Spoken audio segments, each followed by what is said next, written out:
So, Maisie, over to you. Thank you, everyone. Very happy to be here today with my panel. I think the previous segment was a good segue to this, right? We heard people talking about dark trade, digitalization, adoption, actually not just between bank and client, but across the entire ecosystem.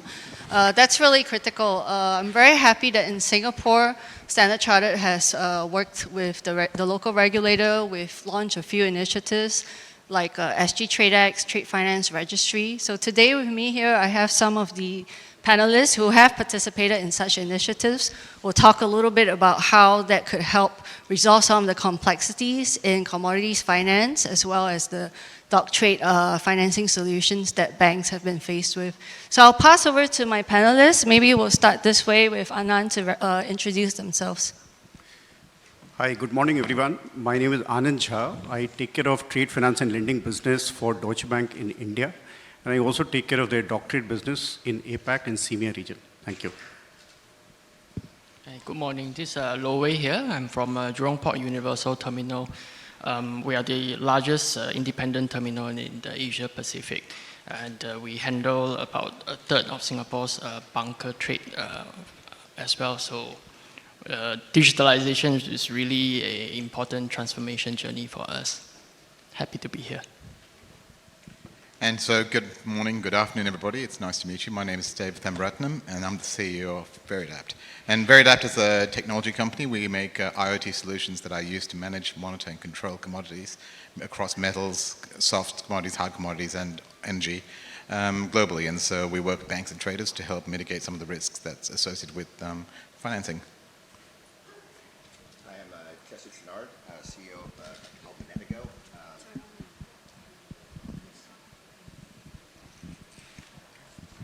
Hello. Hi, I'm Jesse Chenard, CEO of MonetaGo. We're a company that's focused on reducing fraud in trade finance, and most recently have been awarded the build-out of the Trade Finance Registry here in Singapore. Yeah, hi, I'm Antoine, the CEO of SGTraDex. So we are a public-private partnership that was launched earlier this year, and we enable the trusted and secure exchange of data between supply chain and trade ecosystem participants. Thank you. So I'd like to kick off the discussion to Anand. Maybe from a bank perspective, can you share a little bit about your views on the future of trade finance, commodities industry space, and what do you think we'll be trying to achieve in the near future? Thank you, Messi. So the way I would like to start this topic is that I see trade finance as one of the oldest companion to international trade. And what is international trade? International trade is a wagon full of counterparties comprising of regulators, buyers, sellers, trade bodies, financial institutions, and the list goes on and on. Now, the transparency of information that flows between these counterparties is the oxygen on the wagon, without which neither the trade finance nor international trade can survive. And what I am seeing today in the market is the way this transparency is improving by the day, by the month. And for me, that is the transformative change in this space that I'm seeing. Let us take an example, supply chain. There are three age-old objectives of supply chain, that it must weed out unfair labor practices, it must promote gender equity, and it must support growth and poverty alleviation hand in hand. Every multinational corporation who are at the end of these supply chain, they have these stated objectives. But how confident they are that the last supplier in their value chain is taking these objectives as seriously as they are taking?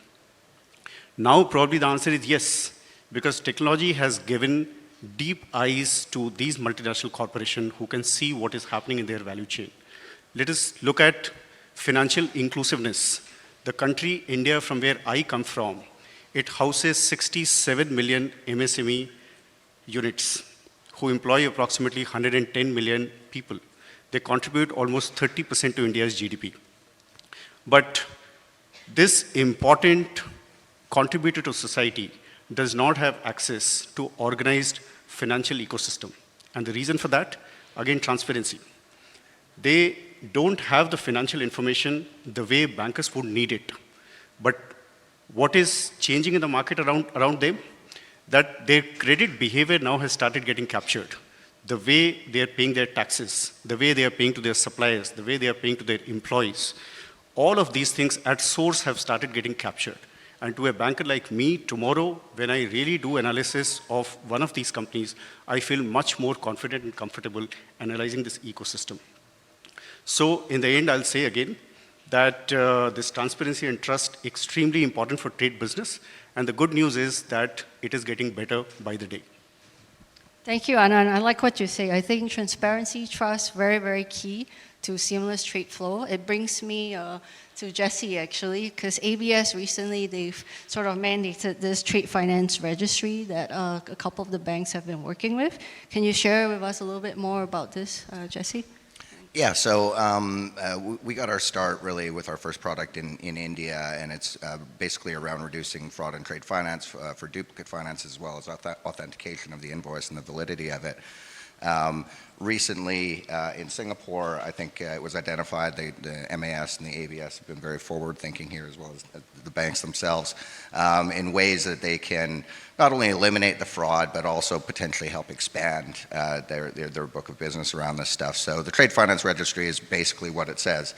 It's a registry where banks and financial institutions are able to go and register invoices, bills of lading, invoice or warehouse receipts, anything of that nature that might be used as collateral in a trade finance transaction.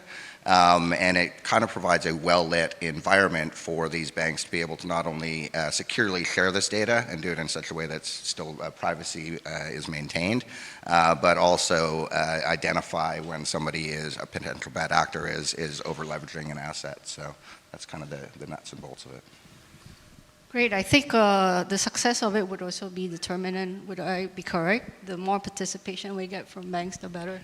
Yeah, it's interesting because a lot of people think, well, you need the entire ecosystem on there.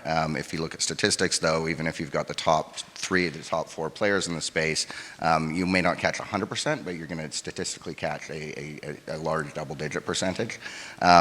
So yeah, it's obviously something where people are like, well, I don't want to be first. Come to me when you've got 8 or 10 banks. But as we've looked at, like in the Indian market, we had less than a double-digit percentage of the market still identifying 1% to 2% of fraud on a monthly basis, that attempted transactions that were basically being offered on multiple platforms. So it's obviously you have to have a start somewhere, but it's not a all or nothing scenario. It's really if you get the top 12 trade banks around the globe onto a common platform, the efficiencies that they see are quite extreme and impactful. Great. I think we talked a little bit also about public-private partnership, right? Having more members in the ecosystem actually working together. So in June in Singapore, we had SGTraDex, where you guys have come on. You're sort of like a neutral digital infrastructure that's facilitating data sharing, right, between various participants. So Antoine, maybe you can give the audience a brief overview on how SGTraDex is actually streamlining information across the supply chain ecosystem. Yes. Yeah, absolutely. Thank you, Maisie. Yeah. It's on. Okay. So yeah, we are indeed a public-private partnership. Okay, and so we created what we call this digital highway to exchange data. So we are not driven by profit. We are open to all, and so the belief, underpinning this initiative is that, well-functioning supply chain need, to efficiently, communicate commercial and logistical data, between the various stakeholders. I.e., we want to move away from what we call, paper-based process to create efficiency, but also to create resilience. All right. And so this initiative is, definitely public-private partnership in action, where the public sector is actually, operating the data infrastructure and providing, therefore, to participants, the required level of comfort in terms of data security, in terms of data privacy, and also in terms of neutrality of the infrastructure, so that we sort of minimize the, the barrier to data sharing. Correct. So that gives us, I would say, kind of what we call, a right to play in this market. But to streamline also, the information flow, what we've done, is that, we put to test the philosophy of what we call, co-petition, okay? Bringing competitors together to solve an industry problem. So that means, competition means really, forging, shared vision between the different parties and, bringing them together so that they put the collective interest, before that of their own enterprise. And, to trust also that, a more resilient industry will benefit actually and bring opportunity to all the participants, whether it's the financier, whether it's the asset operator, the solution provider, etc. So we really, mobilize, to solve, in fact, supply chain industry pain point. And we are basing our approach on a use case-led and value-focused principle. It means that we are bringing participants together, we understand the flow, we understand the pain point, and then we align on the type of data that needs to be exchanged to solve the problem. As an example, we've launched a use case on bunkering, which is a big market in Singapore. And so what we are doing, we are connecting 10 persona, all right, so that represent the entire ecosystem. So, very much the supply chain ecosystem with, large player, small player, mature player, less digitally mature player, including, buyer, seller, oil terminal operator, represented on the panel, barge operator, surveyor, obviously, the financial institution, as well as, technology provider. And so this infrastructure enables those participants to exchange document and event data, and therefore, create efficiency and resilience in the sector. Okay, so when we launch those use cases, we always really focus on what's the value creation for the ecosystem, what's the value creation for the participant, what's in it for me, as a participant, what's in it for the industry. Is it about eliminating manual or duplicative effort? Is it about providing transparency, providing access to data, trusted data at the source? Is it about spending less time doing some technology integration, or is it about obtaining faster, maybe greater and better financing from the bank? So really a value-focused activity. And what we've seen in the market, and I think that's what was discussed earlier in the panel prior to us, we see a lot of digitalization effort, correct? And I think we should be super happy about those developments, since they are symptomatic about the innovation that's happening in the market, the trial and error that's happening currently. So that's very, very positive. However, we see also a little bit of lack of coordination between those efforts, which sometimes mean that each will have their own set of data, each will have their own set of principles on how to digitalize and exchange the data, creating therefore some silo. And in this fragmented ecosystem, it becomes therefore possible to connect one-on-one. However, it's too costly or complex to connect one-to-many. Therefore, digitalization at scale might be a bit of a challenge. What we are trying to do, with SGTraDex, again, this public-private partnership, the neutrality of the initiative here is important. It's to create, in fact, this connection between, participant as well as different, platform that the entire ecosystem is using. So it's this idea of, interoperability between trade finance application, between the bank system, between the oil terminal operator system, so that they can talk and exchange data in real time, in a secure and obviously efficient manner.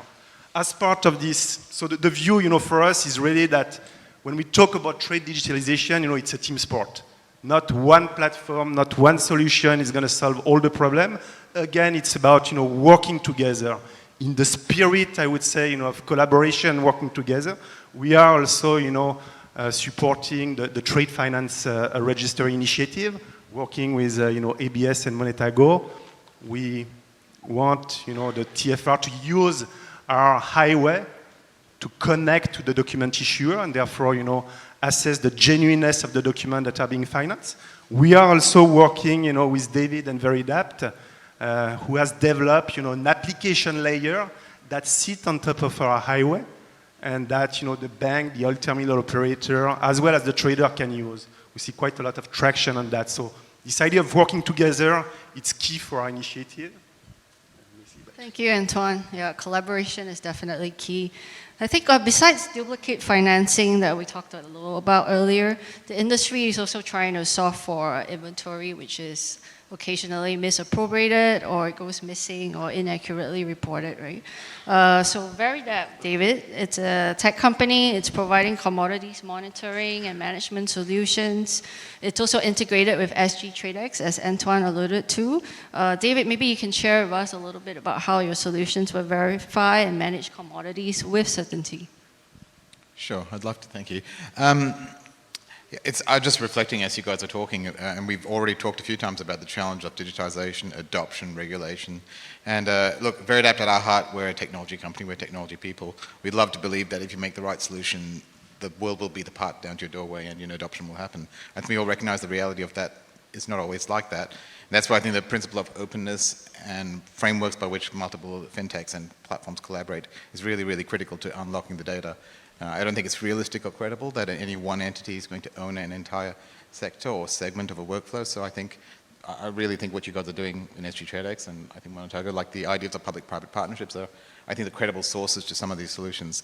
Having said all that, Veridapt, our background is we are a commodities management monitoring company. We help our companies globally manage monitor commodities, primarily in the energy sector, but we recently started doing ag products and we hope to do metals next year as well. And what we do is we help our customers, and these are producers of commodities, these are financiers or traders of said commodities, also storage facilities, terminals, oil terminals. So, we basically work with companies that are managing these commodities to help them have that visibility and transparency. And how we do that, it's ultimately not about having a web application or some kind of system where people put data in and you can see it. You've got to make it easy to adopt, simple to use, which means installing hardware directly to measure the sensors and measure the quantities and the quality and push that up into the cloud.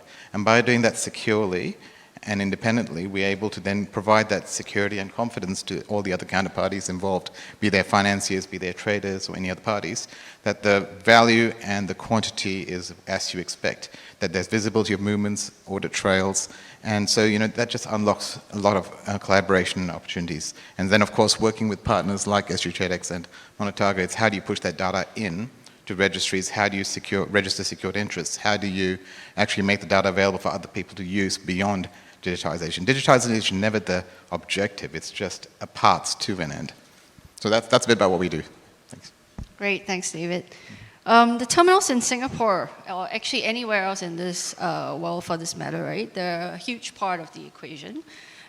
Given that they do have a view of the customer's inventory, maybe Lo Wei, can you talk to us a little bit about how terminals can help too in the verification of inventory? Sure. As a oil terminal operator, a storage operator, this is really a brick and mortar business that we have been in for the last 20, 30 years. The first important thing about inventory position really is to assure our customers, which are primarily the traders, that their confidential inventory position is safe with us. Whether it is us taking custody of their oil or the data that's associated with this oil. So that's of paramount importance. We're glad to say that with the advent of digital technology, SGTraDex, Veridapt, MonetaGo, I think we are able to now make that leap forward in terms of providing this type of information securely. The key here really is to get the 3 or 4 parties to work together through technology. That will be the oil custody operator, which is us, the traders who put their oil in us, and their financiers who seeks to then provide credit to this oil, and the registry who then record the transactions so that the entire chain is now integrated. And then this information is made available and handshakes are now available real time.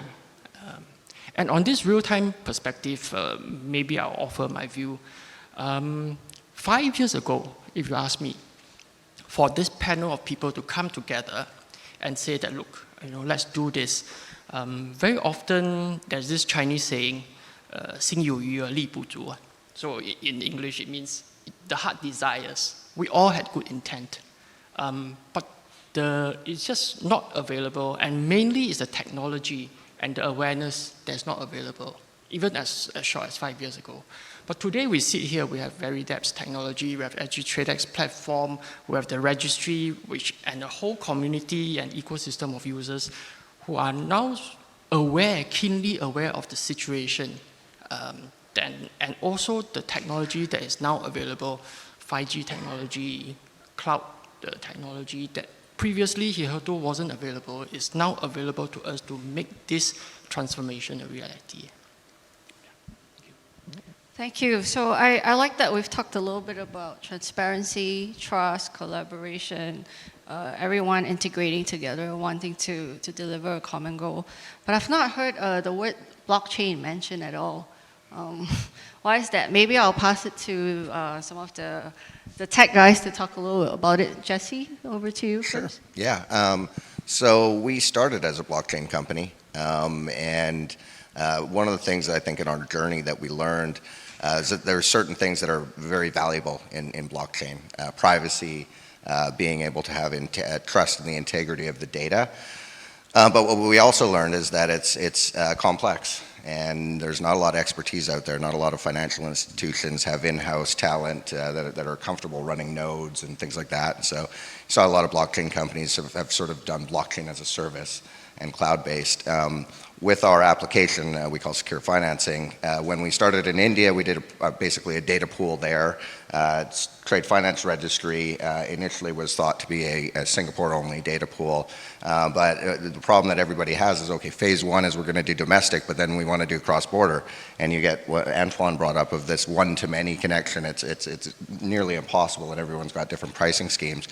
So we came up with the concept of a global hash registry, a global basically solution in partnership with Swift that's being offered in the next couple months out to basically every financial institution in the world who wants to set up a similar type of system. What we learned was that blockchain just doesn't scale for that. When you're talking about millions of transactions per hour or per day, and doing that on a sort of a global basis, it just didn't make sense. And so going back to one of those key elements that you want from blockchain, which is proof of data integrity, privacy, things like that, you're able to achieve those things using cloud-based computing and a concept called secure computing, where basically it's a black box that the data goes into. No one, even the system administrator who has physical access to the units, can't actually get into those systems. So you basically are able to have a blockchain-like solution without actually having that complexity. And quite frankly, there's a lot of overhead involved in everybody maintaining the same data set. So we are still probably one of the foremost experts in blockchain. We're probably, back in the day when we first launched our network in India, Hyperledger, Brian Bellendorf, the former chairman, used to say they're the first blockchain in day-to-day use in financial services. I joke that we are still probably the only blockchain in day-to-day use in financial services. And so yeah, again, it's kind of responding to what the customer needs are. Again, this sort of these great elements of blockchain, but also doing it in such a way that it's scalable and cost efficient. So we've had an interesting journey. We still are big believers in blockchain. We still believe that there is a lot of potential there, but from a sort of global, scalable, and cost perspective, it made sense for us to continue to evolve our thinking. Okay. Yeah, so maybe I can add something. So I think the industry has sort of realized that digitalization, of supply chain and trade is actually not only a tech narrative. Okay, so they were actually the belief previously that we sort of what we call the unlimited power of decentralized technology, everything will be solved, but that's not the case, and it may have some be a little bit of an impairment actually for progress at scale.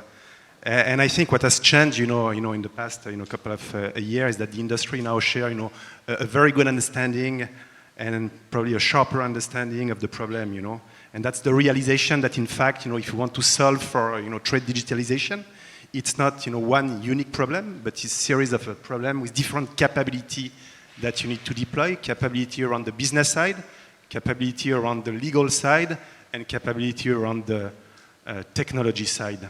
And some are probably more difficult than others, correct? So I think the legal side is actually probably the one that needs to be solved if you really want to enable this interoperability with, between platforms. So at SGTraDex, it's a good example also where the technology is based. We are what we call cloud native and API first, and we provide connectivity via API, using an industry standard. It's called Open API Spec. However, we are also harnessing the power of blockchain technology by integrating closely with IMDA trade trust framework that support the exchange of electronic trade document. Okay, so what we are trying to get is the best of kind of both worlds. The tampered proofing capability from the blockchain for document verifiability. You need that for trade document, and then the scalability of cloud native tech stack. Because we are handling high volume of transactions, since we are looking at document data, but also logistical and event data. So I think a lot of tech companies are actually moving in a similar maybe direction. Your thoughts, David? Look, I think it's become a bit trendy to heap on blockchain and Web3, hasn't it, in the last few months? But look, I think for us the problem's quite simple. We are tens of thousands of sensors pushing data up every second, every minute from the cloud. You're not going to do that on blockchain. So it's just a pure performance cost benefit. But I think blockchain, like Jesse said, I think it's got very, very valid applications when used in the right places. I think like a lot of early adoption of technology, sometimes people grab onto the technology before they understand the problem they want to solve necessarily. And so I think we've seen some challenges where blockchain adoption has turned out to be not the best way to implement what could probably been done in another way. And so, yeah, I think you guys are spot on. Yeah, when I was speaking with Dave Sutter, one of the founders of Marco Polo or TradeIX, and when they were at Cybos a few years ago, and I sort of said, "You guys are killing it. Like, what did you do different?" He said, "Well, first of all, we stopped saying blockchain. we just started going in and saying this is what the problem we're solving, and yes, there may be blockchain on the back end, but it's neither here nor there." Yeah. Very interesting. I learned something new today. So now just to sum it up a little bit, right, on the topic of risk management, I think in many of these workshops or discussions that we've had, even for some clients and banks, the topic of it always comes up where if we have more effective risk management, would that result in improved liquidity or better financing for the customers? Maybe I'll start with you, Anand, right? From a banking perspective, how do you see that actually helping? Oh, absolutely, that goes without saying, Maisie. So, look, what is the ideal system that we as bankers, me and you, we are looking at, right? We want the first filter that should tell us who are the low integrity client, who are the high integrity client. Now, the low integrity client, automatically, they should be removed from the financial system because it will make the whole thing more expensive for the more deserving ones. Now we come to the high integrity client ecosystem that we really want to manage and we want them to flourish. Now their technology can really provide us the visibility that we need. Balance sheet will give us what is the financial status of a company at a given particular time in a year. Whereas the technology or the current visibility, current data sources that are being captured by the market, that will give us the credit viability of a company on every transaction basis. Now that obviously is going to improve the entire ecosystem the way we want. And it doesn't matter whether we are analyzing a large corporation or we are analyzing a small corporation, because the subjective and objective evaluation criteria, evaluation template will really enable us to come closer to clients' requirement and serve them with their financial liquidity needs. Maybe I can add to this. So yeah, picking on just the right point that Anand pointed out about available information for risk mitigation. So I had a very close experience recently due to the Russian-Ukraine war. For the last quarter, we see actually the bunker market shrinking by about 10 to 15%. The oil, because of the sky-high oil price, all these bunker suppliers now have an issue. the liquidity or their credit that was made available when oil was like $400-500 per metric ton is now double the amount that they require. So they have two choices. They either have to buy half the amount or find double the amount of liquidity. And this issue is exacerbated really because there isn't the industry together couldn't find a way to mitigate this risk individually. Even though if you look from my perspective, the oil is needed to put into so that the container ships get their oil and then we all get our online products. But the liquidity is just not there. But if you look at the risk profile itself, has it changed significantly? The answer is no, actually, if you think about it. The question is, how do you make this information available so that each and everybody along the supply chain, the ecosystem, can make the right decision? I think this is what we really need to solve. And I believe that this forum and this type of integration is the way to do it. And it really, to a certain extent, starts with the physical oil and the terminal itself. Right? So again, we will quail one question that was actually largely posed by the banking community. David was just mentioning to me this morning that a bank came to say, oh, the oil terminal will never provide information.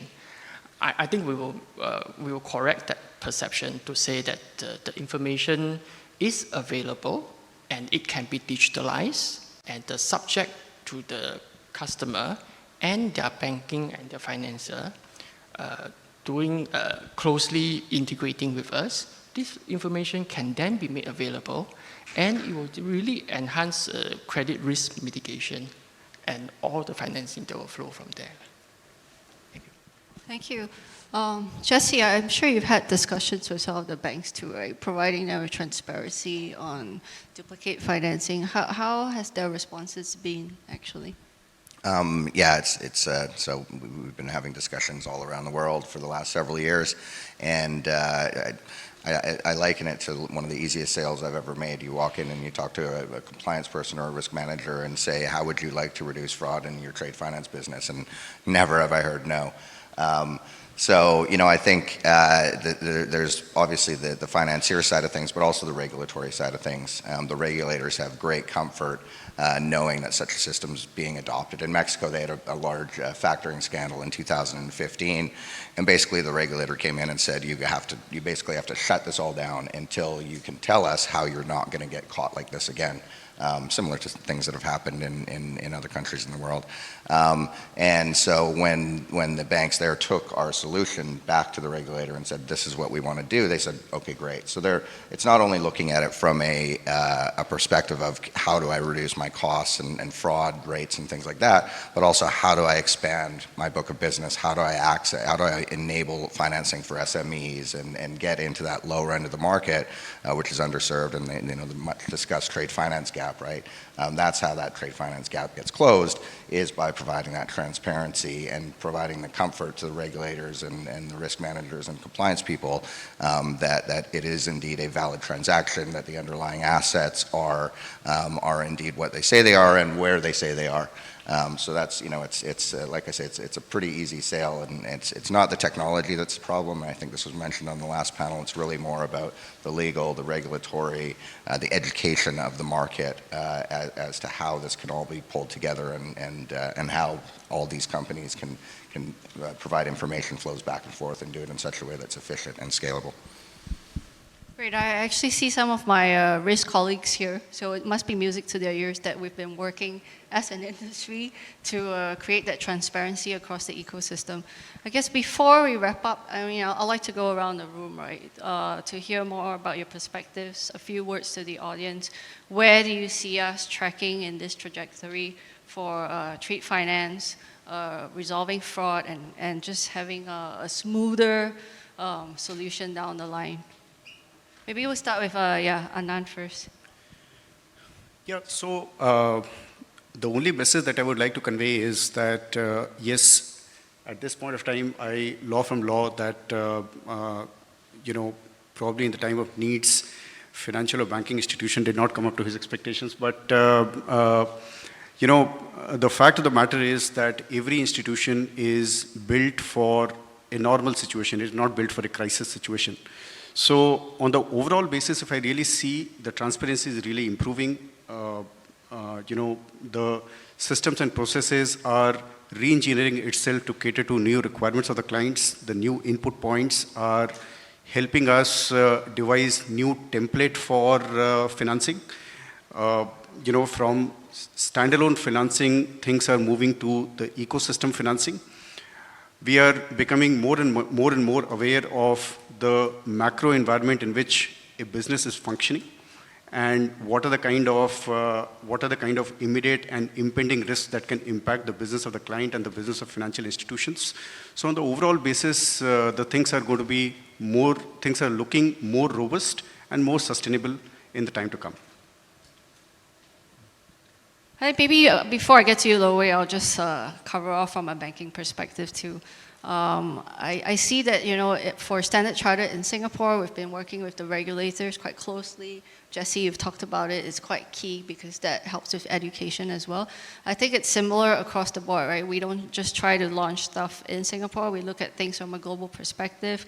We're trying to lobby and share best practices across the regions. I think that really helps, working with my colleagues in the various continents to share what we've done here. Hopefully, like, for example, SGTraDex, we're moving to the UK. We've spoken to the UK government. We'll see some traction there where we can replicate the use case, because our customers don't just trade within Singapore or the region, right? They're always global. Back to you, Lowe. Well, my ending wrap-up will be that as the largest terminal in Asia Pacific, we feel that we will do our part by digitalizing our data and subject to the customer's agreement, make them available to enhance this, and somebody has to take the first step.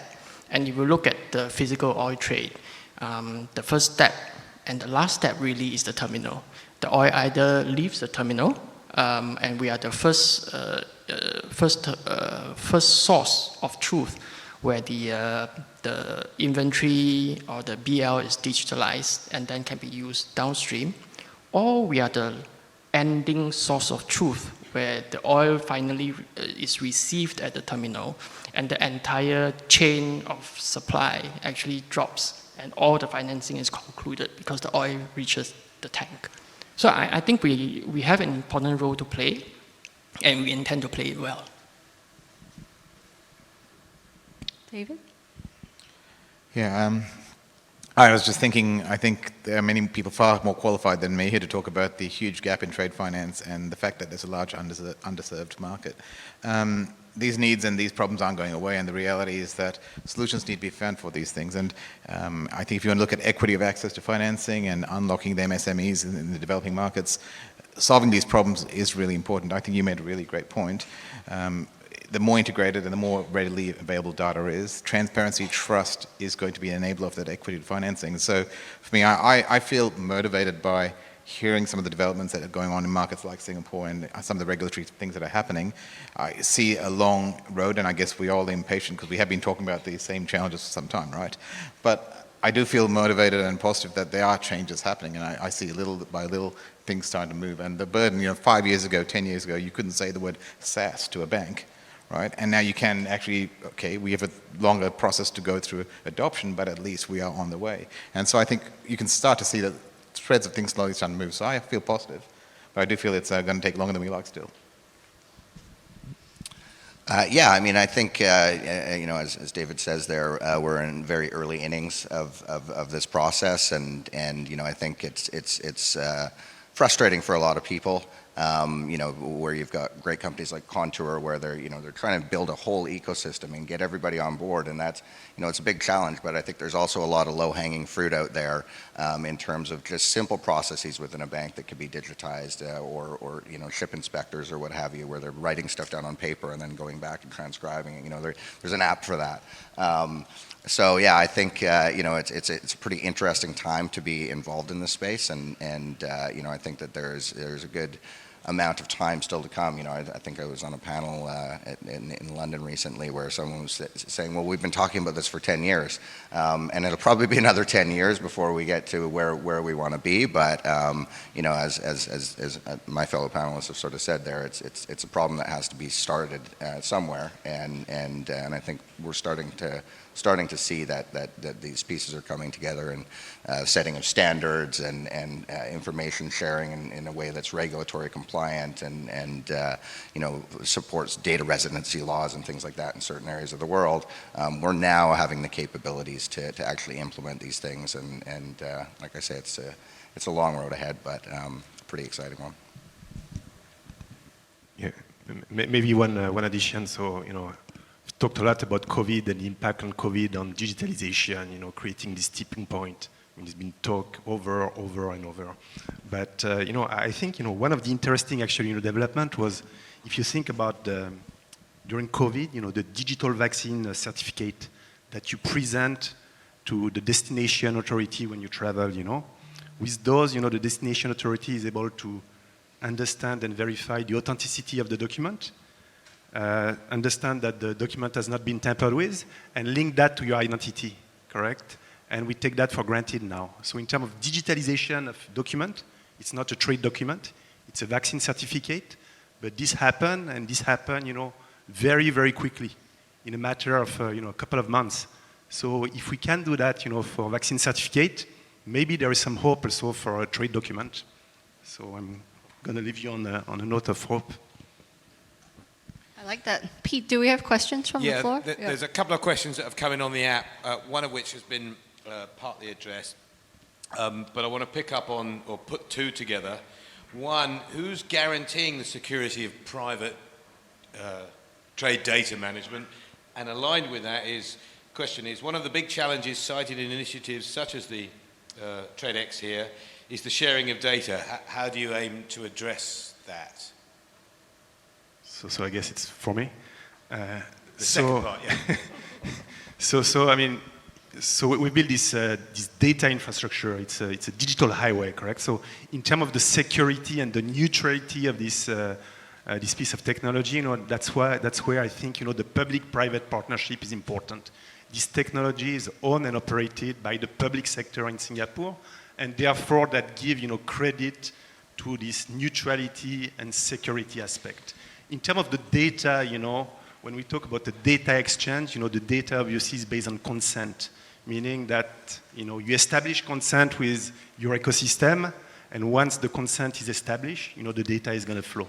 That addresses the question of the COVID vaccination certificate, which you were talking about, because it's government supported. So the question I started with is, who's guaranteeing the security of private trade data management? So I don't know whether one of the other two tech gents would want to answer that one. And indeed, from the bank's perspective, can someone get in and hack it? Yeah, all of this is based off of encryption. Same as when you go on your web browser and you go to your bank website, that's a secure connection that's encrypted end to end. Same thing can be done with your trade data. So encrypting that and offering selective access is kind of part of the technology.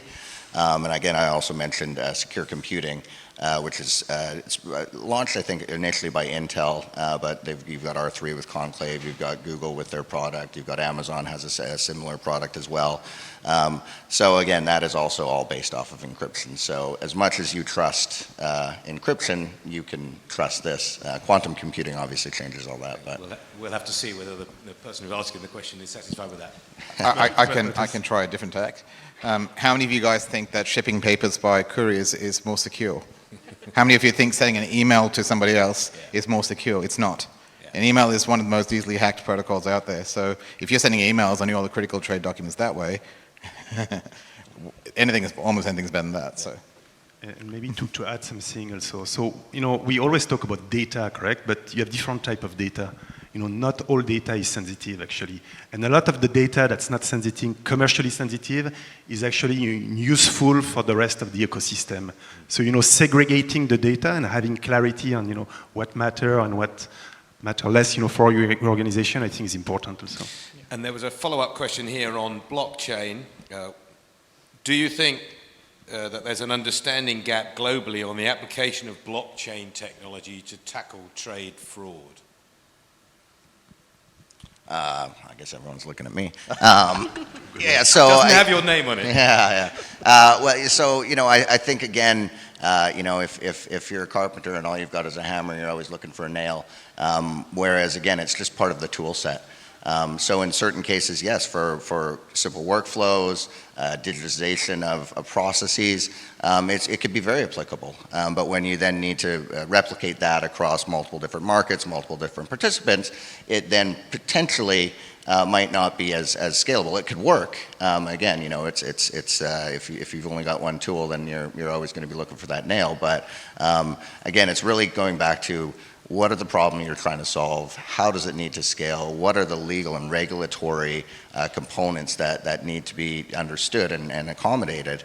And in many cases, again, going back to the education portion of it, there's just a general lack of education, not just from a understanding of it, but then also skill set and what have you. So I think with Moore's law and computing the way that it goes, you will see it starting to creep in more and more and more. But right now, again, you got to kind of take a step back and go, what's the problem I'm trying to solve, and what's the most efficient way to do it? And in some cases, maybe blockchain, and in other cases, it may be something completely different. Say thank you very much to Maisie and her panel. So please show your appreciation. Thank you very much.